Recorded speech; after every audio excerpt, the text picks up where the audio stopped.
Hi everyone, and we are going to be starting week 3. So you've gotten through 2 weeks and we're starting the week lesson 3.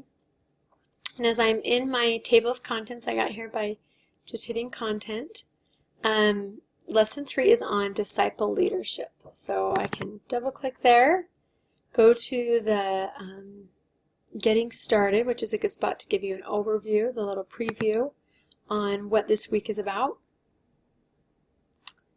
And as it pulls up, it shows you the objectives. Here are those outcomes. Objectives are to talk about the relationship between discipleship and leadership. And I really like this concept and this principle that you'll learn this week, and the importance of being a disciple leader.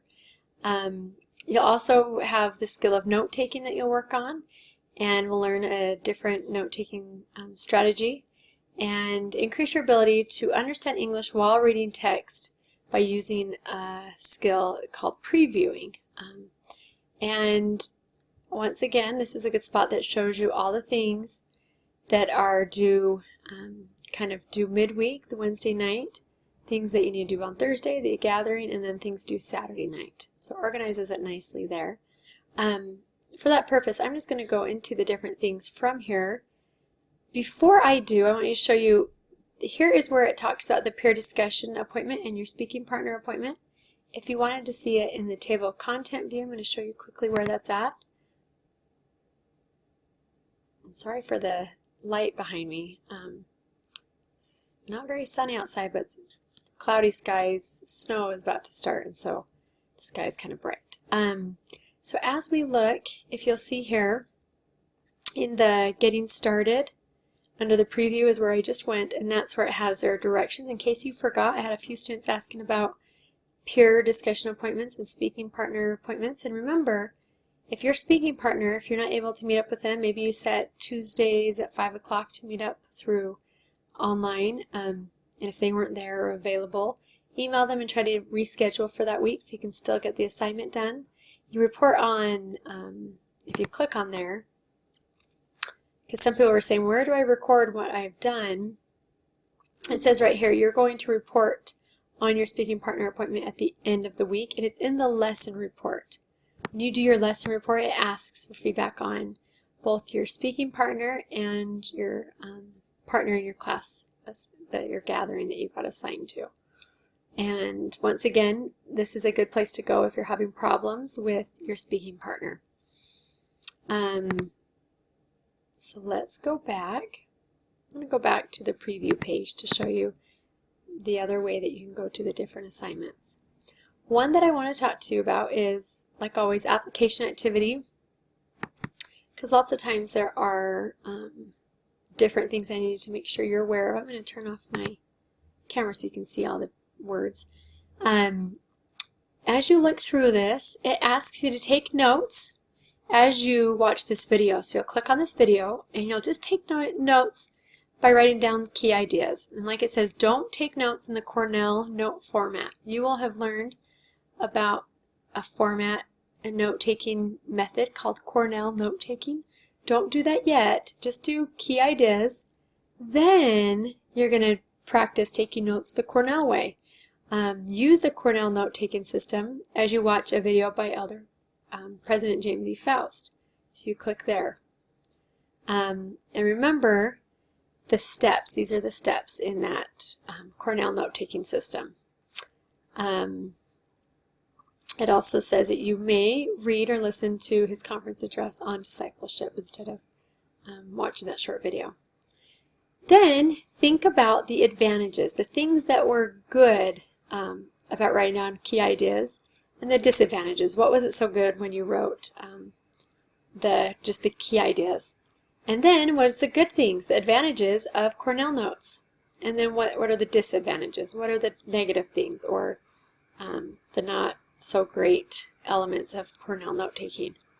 And then you don't download the template, and remember, make sure you're using this template. When you copy and type the questions into just a Word document, lots of times you're losing the directions that might say, make sure you have at least 2 to 3 sentences. And it's just easier for me when I grade if everything is formatted the same, and that's why those templates are important to be using. If you're having problems downloading and uploading the template that they provide, let me know so I can show you how. And this video even shows you once again. So you'll, like it says here, I want you to be aware of write 2 to 3 sentences.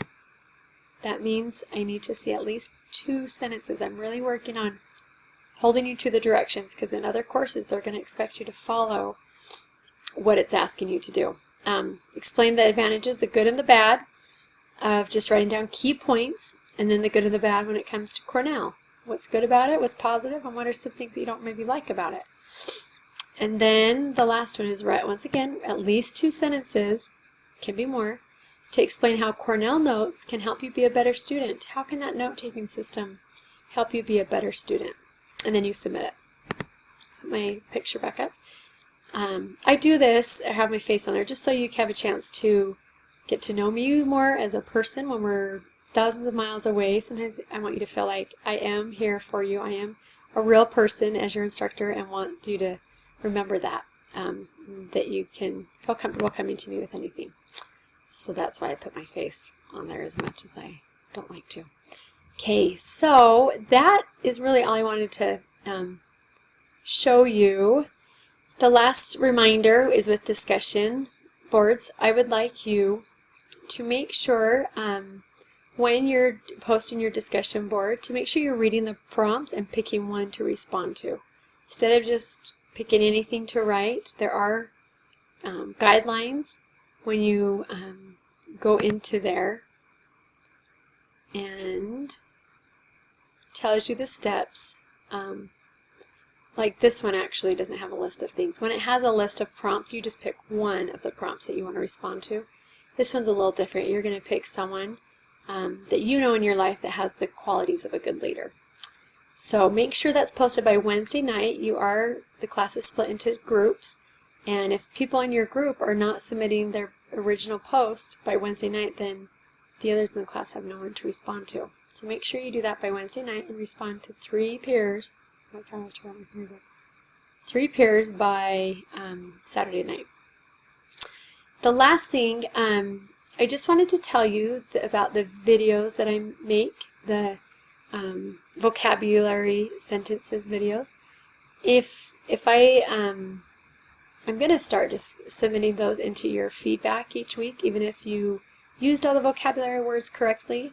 I'm going to start putting the link to a video that I create, a quick PowerPoint that walks through the 5 vocabulary words, and I explain them in a sentence, just to have another source for deeper learning for you. And one thing that I want you to be sure is when you are typing, I'm just going to talk for a second about pronouns. Let's see if I got my document pulled up. You know what, we'll just do let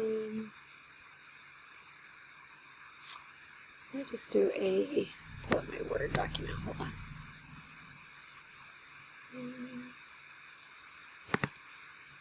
Just going to pull up my notes, get a new one. Okay, what I want to talk about,